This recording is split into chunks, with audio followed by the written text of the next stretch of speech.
नमस्कार। मैं आर.डी. भारती और आप देख रहे हैं बिहारी सुल्तान। पूरे देश में विपक्षी पार्टियां एक दूसरे की टांग खींचने पे लगी हुई है और राजनीति का सीधा अर्थ हो गया है तुम भी लूटो हम भी लूटे, लूटने की आजादी है, उनकी लूट को कोई न जाने जिनके देह पर खादी है। उत्तर प्रदेश में अखिलेश यादव जी ने सीधा आरोप लगाया है बहन मायावती जी पर और उन्होंने यहां तक कह दिया वह अपने ही बनाए हुए जेल में बैठे हुए हैं और उनका जेलर दिल्ली में है।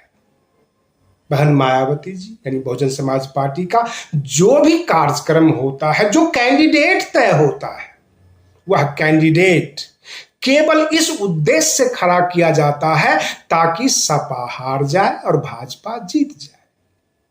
जब कांग्रेस के नेताओं से पूछा गया क्या ये सही कह रहे हैं अखिलेश यादव जी, तो उन्होंने कहा इस तरह के बयानों से इनको बचना चाहिए। सपा वालों से भी कह रहा हूं और बसपा वालों से कह रहा हूं क्योंकि सामने 2024 का चुनाव है। जब ओम प्रकाश राजभर से पूछा गया तो ओम प्रकाश राजभर जी कहते हैं कि ये अखिलेश यादव जी सबसे पहले अपने कुनबे को तो बचाए, अपर्णा यादव को तो बचा नहीं पाए, इनके कुनबे से लोग भाग रहे हैं, ये दूसरे के ऊपर उंगलियां उठाते हैं। ये उनका आरोप था। बहुत सारे लोग कहते हैं बहुजन समाज के नेता चाहे वो सपा से हो अथवा बसपा से हो, पहले एसी रूम से बाहर निकले तब जाके राजनीति करें। ये आम जनता का आरोप है और मैं आपको लेटेस्ट खबर बता रहा हूं। कल राजपथ का नाम बदलकर कर्तव्य पथ रख दिया गया, यानी कर्म पथ। जो नेता को आप चुनकर भेजते हैं दिल्ली में, वो अपना कर्तव्य निभाने आते हैं। आपको लगता है ऐसा हो रहा है देश में?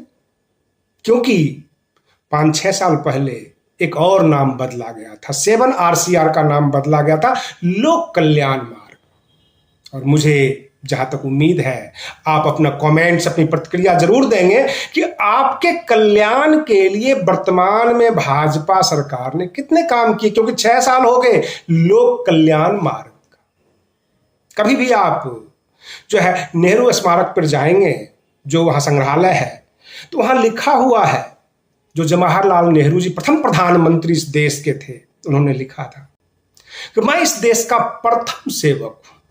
और उस प्रथम को हटाकर हमारे देश के वर्तमान में जो प्रधानमंत्री जी हैं, प्रधान सेवक रख लिया, यानी प्रथम को हटाकर प्रधान सेवक। ये तो सच्चाई है।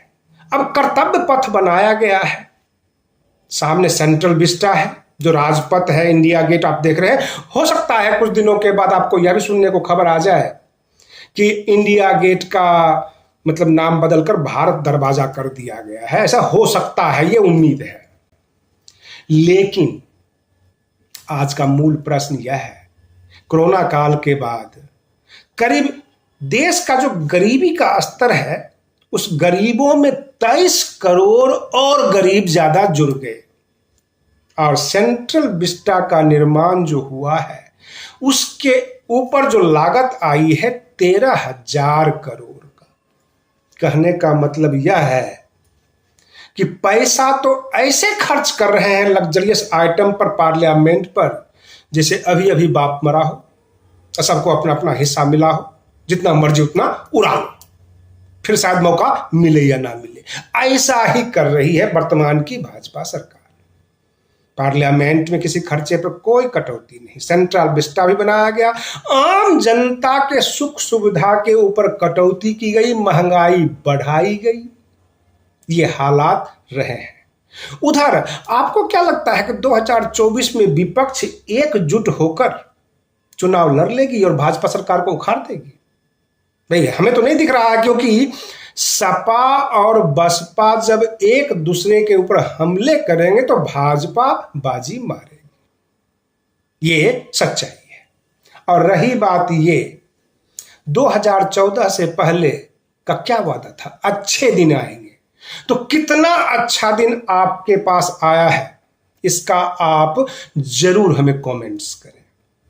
देश की जनता गरीबी रेखा से नीचे जा रही है। ये 5 किलो चावल गेहूं दे देकर केवल ढांढस बंधाते हैं और रही बात ये कि सेंट्रल विस्टा के ऊपर जो इन्होंने निर्माण किया है, जो इन्होंने खर्च किया है, क्या ये जरूरी था? भारत पूछ रहा है, भारत की जनता पूछ रही है कि अभी खर्च करना क्या जरूरी था? हर जगह खर्च हो रहे हैं, केवल महंगाई बढ़ाकर, आम जनता से टैक्स वसूली करके, महंगाई पे पैसे वसूली करके, और 2-3 कॉरपोरेट की ताकत बढ़ी है। देश में अच्छे अच्छे लग्जरियस जो है व्यवस्था किया गया है, आम जनता की गरीबी में इजाफा होता ही गया है। आप बने रहिए बिहारी सुल्तान चैनल पर। हम फिर मिलते हैं अगले वीडियो में, तब तक के लिए धन्यवाद।